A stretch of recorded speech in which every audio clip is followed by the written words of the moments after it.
I think they make a fair point, and if budgets had no constraints and funding were unlimited, I'm sure we'd have as many firefighters as that we could have to be able to ensure 100% response in under a minute. Not that that would ever happen, Yeah.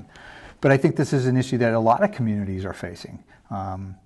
Having a fire department is not an inexpensive undertaking. It is very expensive. They are probably coming in at number 3, or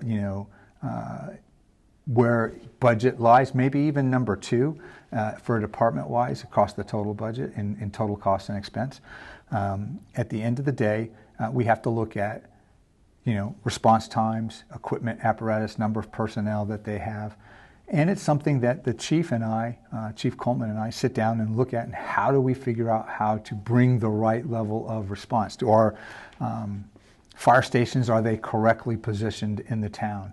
Would that have made any difference? But I will say, they did have 7 alarms on this fire, so we did have mutual aid. Mutual aid is a very well-functioning response that all of the communities around us all rely on. Even if we had added more firefighters, if there were 2 fires in town at the time, we would have still been calling for mutual aid, and we would have still been asking other towns to help and support. So with mutual aid, does the town owe those departments any money for coming? No money is owed, and it's by mutual agreement that they cover us, we cover them. So, and I think that's a great system. The only time any kind of funds exchange hands is when an ambulance does a run in a different community. We are allowed to bill those individuals that were provided for and cared for that service that we were able to provide. So we're able to bill that. But other than that, no, it's not. But look, it's the right thing to do.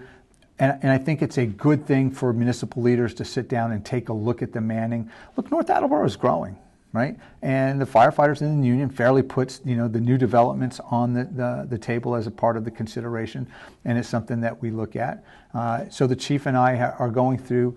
There's a SAFER grant program in which the federal government allows you to expand your fire department. If you're accepted as a part of it, you apply to it much like a regular grant.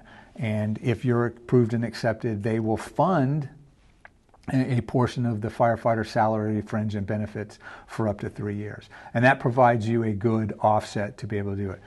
We're putting our application together. We see an opportunity to increase the potential staffing at the fire department through the assistance and the help of the SAFER grant. I think it's just the right thing to do. And it lets us ease into that, because after 3 years, you're weaned off of all the federal aid, and then you own those firefighters. And I'd never want to bring on a firefighter just because we got the grant, and 3 years later, when the grant money runs out, we'd have to let that firefighter go. That's not what we're signing up for. I don't think that's any position that I'm willing to put on the table.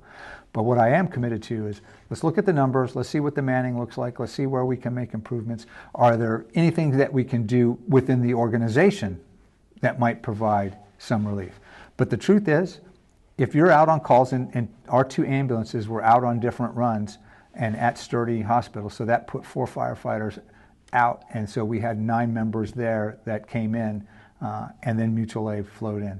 They made a great stop. They did an awesome job.